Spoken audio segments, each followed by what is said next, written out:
This video is sponsored by King of Cardfight. For more information on tournaments, deck lists, or setting up your own King of Cardfight tournament at your locals, go to kingofcardfight.com. Hello again, friends. I get asked many questions about many particular cards, but one card stands above all of the others as the most frequently queried card. The card that seems to be giving the most people the most trouble is Black Dragon Shield. At face value, Black Dragon Shield seems to be one of the most simple cards in the game. People who don't even play Buddy Fight can look at this card and say, yeah, it stops damage and you gain a life. New players will add it to their deck completely unaware of the intrinsic details behind the card. For being such a simplistic card, it's actually hilariously complex. First, let's read the card. Black Dragon Shield. You may only cast this card if you would be dealt damage, and if you do not have a monster in the center. Counter, that damage is reduced to 0, and you gain 1 life. I'm going to break down exactly why this card is complicated. This card has an effect that says if you would be dealt damage. For those of you familiar with my other videos, you will notice that the word would signifies that this is a continuous effect that is created by the card. So what's the problem? The issue is that this card has a restriction on when it may be cast, and that restriction is a continuous effect. That would mean that this card, as it reads, can only be played in the middle of other cards, effects, and game events such as battle damage resolving. Additionally, the effect of the card is a counter ability. This means that it may only be cast in a play timing. Damage is never dealt during a timing in which you can cast a counter. Consequently, Black Dragon Shield may never be cast. That's it for tonight, folks. I hope you enjoyed the video. Just kidding. While absolutely everything else that I have said in this video is true, you may cast Black Dragon Shield in particular cases. This is because Bushiroad understood that cards like this cannot be cast in response to the effects that they need to respond to because they happen during the resolution of other card effects. So they instead made it so that you can respond to the threat of these effects happening, while turning the former casting condition into a continuous floating effect that will absorb the next packet of damage that you would take.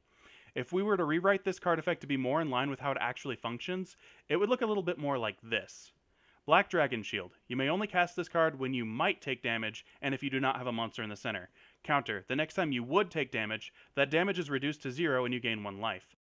This changes the trigger from preventative to reactive, which allows it to be used in a play timing. Additionally, it clears up some ambiguous wording that the card had regarding potential damage and the floating effect that the card actually created. What constitutes a threat of damage? Literally anything that can lead directly to you taking damage. Let's go over a few examples. Before I get started, keep in mind that if you've not already used an ability in that play timing, or if your center is not open, you may not cast Black Dragon Shield in any of these cases. The first thing that constitutes a threat of damage is being attacked with a creature that has a critical value of 1 or more. This of course includes link attacks, items, any amount of critical, as long as it's above 1. That constitutes a threat of damage. The second thing is if your opponent is using any kind of effect that would directly deal damage to you. This would include impacts, monsters, items, so on and so forth. So resting a Gunrod would directly deal damage to you. Calling Keenus Axia would directly deal damage to you. The third thing that constitutes a threat of damage is if your opponent is doing an action that would directly lead to you taking damage. This would include them attacking your creature with lifelink. In this particular case, they're attacking my Deathstorm, which has lifelink 1, and I can cast Black Dragon Shield in response to this attack, because it's going to directly cause me damage. This is something that not a lot of people know about. The fourth thing is if there's any effect that may or may not deal damage to me, I may activate Black Dragon Shield in response. So let's say that I attack and destroy this Big Surprise Pandora. If I do that and want to respond to the effect before it actually resolves, I may cast Black Dragon Shield here if I'm at 1 life so that I don't get killed by this.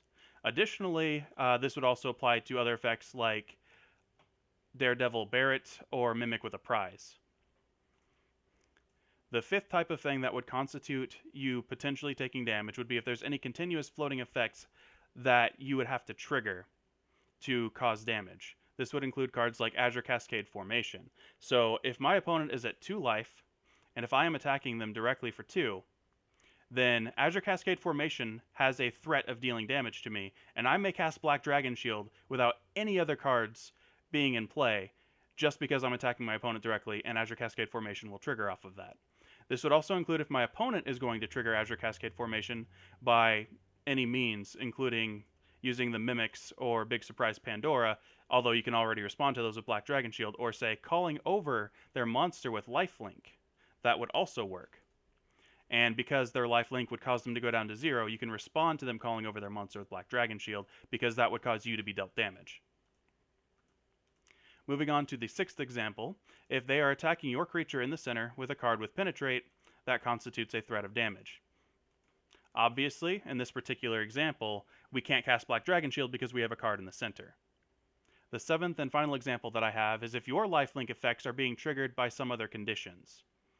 Now, this would include them death gripping it or doing anything else as well, but I have a very particular, very interesting example. If you have a creature with lifelink in your center area, and if your opponent is attacking it with a particular type of creature that has an on-destruction effect, like say Cavalry Dragon Hyperion, they attack it with Hyperion, it is destroyed, both of your automatic effects go on standby.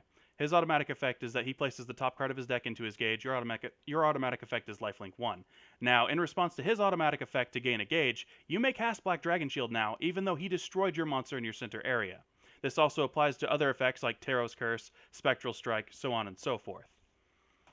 Now, I'm going to move away from the examples of where you can use automatic abilities and go on to the inverse when you can't use automatic abilities. Now, there are a few cases where you will take damage in which you cannot respond to it with Black Dragon Shield, and this is universally because there isn't a play timing that exists when the threat of damage is actually live. Here are a few examples. First, it is very difficult to respond to lifelink that is triggered by effects that you control.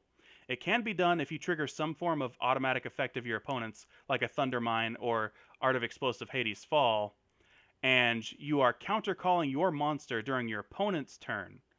But outside of contrived examples like this, and I don't have a card in Darkness Dragon World that can countercall in that particular timing that I have put in my deck right now, it's very difficult to actually make this work. The second example is if you are casting a spell that deals damage to either you or your opponent, or if you have a card that deals damage to you in its call cost or in its resolution. You aren't going to have timing to cast Black Dragon Shield because you're already using a spell or ability in that particular stack. Third and finally, if your opponent has a floating effect that will deal damage to you, such as, again, Azure Cascade Formation, and they trigger it outside of a play timing, such as during the cast cost of a spell by saying having 1 life and casting Snake Gaze, or having 2 life and casting Sakura Fubuki, which wouldn't really work in this example because you couldn't cast Black Dragon Shield anyway because you'd already have used your spell or ability for that stack, but you would not be able to respond to Azure Cascade Formation in this particular example because the threat of damage doesn't exist until the cast cost has been paid, but the card doesn't actually reach the point where you have your counter timing when the continuous effect of Azure Cascade Formation actually kicks off. That's all I have for this particular video. There are some more specific scenarios here that can be found, but this video should have laid down a solid guideline as to when you may or may not cast Black Dragon Shield. I hope that this also gave a good fundamental lesson on how to determine a threat of damage, because the same principle also applies to a threat of destruction for cards like Dark Energy. I hope that you found this video to be insightful. Thank you very much for your time, and have a good one.